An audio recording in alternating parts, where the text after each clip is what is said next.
So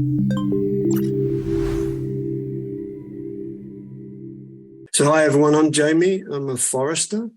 I've worked for the last 25 years connecting capital to responsible forest practices and restoration, and I've done so in the C-suites of multinationals. I've been on the board of certification systems, worked in philanthropy, NGOs and startups, and today I'm the proud co-founder and forest strategy lead at Xilva Global. Now, Xilva is a no-frills green tech startup. We're focused on simplification of forest project funding. Now, we've all seen how much forests can contribute to global challenges such as climate change, right? The GRISCOM report in 2016 came out with a statement of around more than 30% of our climate mitigation potential can be met by forest pathways such as restoration. And we've all seen the huge commitments of funds flooding into the nature-based solutions space. We've got the Bezos Fund, Stripes Frontier Fund, development banks like FMO committing more than $1 billion by 2030 to forestry alone. Amazon's Right Now Climate Fund. Citigroup just came out with the news of creating $300 million fund for nature restoration. So we have to ask ourselves, why is not more of these funds actually landing in the forest where we really need it? Well, investing in forests is difficult and costly. In our experience, it takes at least 18 months to close deals. 2022 was the year that demand outstripped supply in voluntary carbon markets. And this area, to be frank, is still very new to financial institutions and investors. They haven't really got their head around the thought that nature is an asset class that we should be investing in. And the sector has not really seen enough innovation, with the exception of my esteemed colleagues here today, but it hasn't really across the sector seen enough innovation in the last decade to move project funding beyond its existing levels and to meet its full potential. As a result, a large share of that capital that's ready to be invested in funding forest projects is simply not getting deployed. So we want to change that.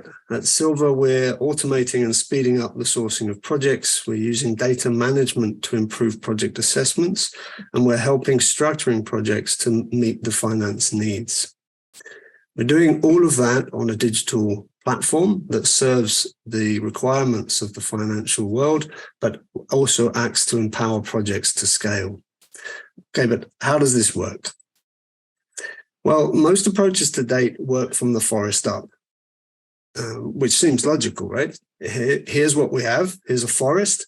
Who wants to buy it? To be blunt, and I can say this as a forester critiquing the sector, that's quite a traditional mentality. I have this wonderful forest, this wonderful project. You need timber, you need carbon credits, for example. Come to my gate and collect it.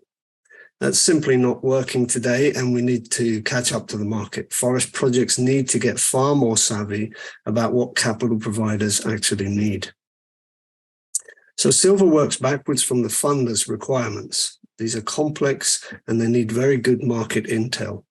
The customer segments that we're working on, where we have active leads, are big corporations with robust climate agendas, carbon project investors, intermediaries and climate funds, and other pipelines that we're developing for DFIs, development finance institutions, and family offices. When we're doing that work, we really need to understand what's their ticket size? What type of funding are they offering? Is it a grant? Is it a loan?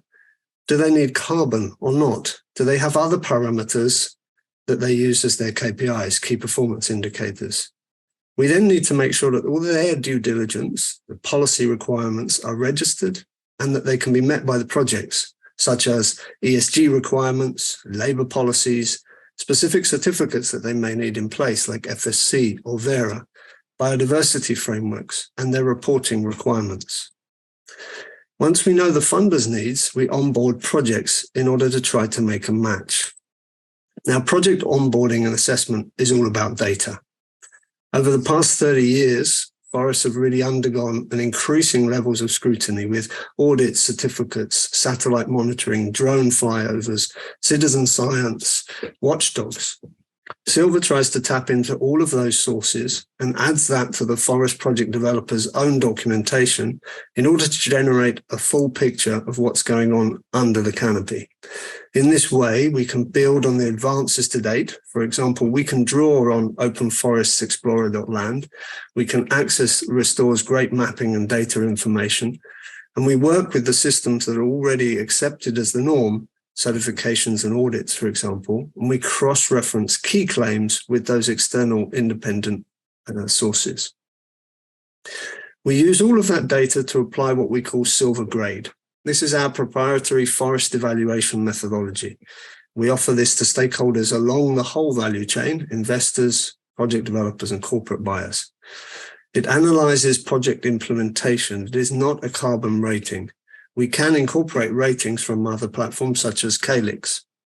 We analyze across these 5 key dimensions, taking into account multiple criteria: ecological integrity, social equity, economic viability, governance of the project, in order to provide a holistic and evidence-based assessment of the project's sustainability and impact potential.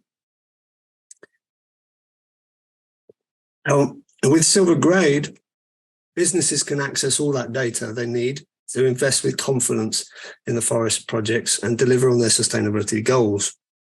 Whilst for the project developer, this is not a pass or fail exam, by the way, they can benefit from actionable feedback that helps them get funded and succeed in the market. Now, we place all of that information into bespoke data rooms for funders to access when the projects are ready. Now, data rooms are a commonly used tool for investors and funders. They understand them. They use them every day in other transactions. And now we're starting to speak their language. Funders get access to all the documents in the document center, visibility of all the external data sources used for cross-referencing and truthing project data, an overview of the risks and red flags that have been discovered, and a look at how the project developers plan to mitigate risks like fire, for example. The data room also includes a summary of the grading results, and perhaps most importantly, an area where the financial stages are broken down into milestones and structured for investment. Forest project developers get access to the data rooms as well, of course. It's their data room. For example, to help them write grant applications or understand where they should and could be improving and base their funding requests on those needs to improve. And it doesn't stop there. The last mile, the transaction, is just as important and tricky. We supply templates and we assist with closures. Once a deal has been reached, we use our platform to re-engage funders for the next phase of project scale-up. To do that, we're building a digital platform with human support, points of contact, as an efficient place in order to collaborate and work with project developers on their documents, transactions, and assessments. They can access on this platform their grading results. They can download tools such as a bankability self-assessment tool, financial modeling and structuring toolboxes, and of course, access their data rooms. Under development, we have a series of toolkits, such as a pitching toolkit, bankability readiness toolkit. We have tools for risk management under development, for contracting, and how to use our grading to inform project developers' monitoring programs. In our first year, we were a young startup. We've actually managed to put more money into forests than we have into building our own business. This is a trajectory I'm personally proud of and would like to keep going. Our business model is clear. It's about getting as much funds into great projects, and we apply our fee structure to the capital provider side, not to the forest projects. We believe we have quite an original recipe where we combine the best of people and tech. Forests are still and will always be about human relationships with nature and with each other. But in order to speed up, we have to bring in digital automation. So a call to action, come and join us. If you've secured at least land, you have a team, an operational team, track record, and a plan, PDD or a forest management plan in process, and you know a little bit about the type of funding you would like.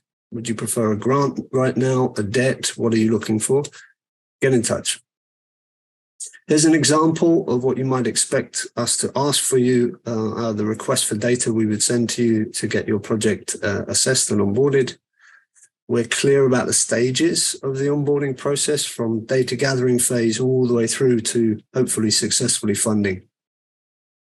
And from the outset, we try to be very clear with you about how we will use your data and our shared commitments to working together. We send you our covenants and we update you frequently on progress, any leads we have, and issues. On our website, you'll find a very transparent way of showing how we have demand that is not yet met. Let's meet that demand together. Thank you.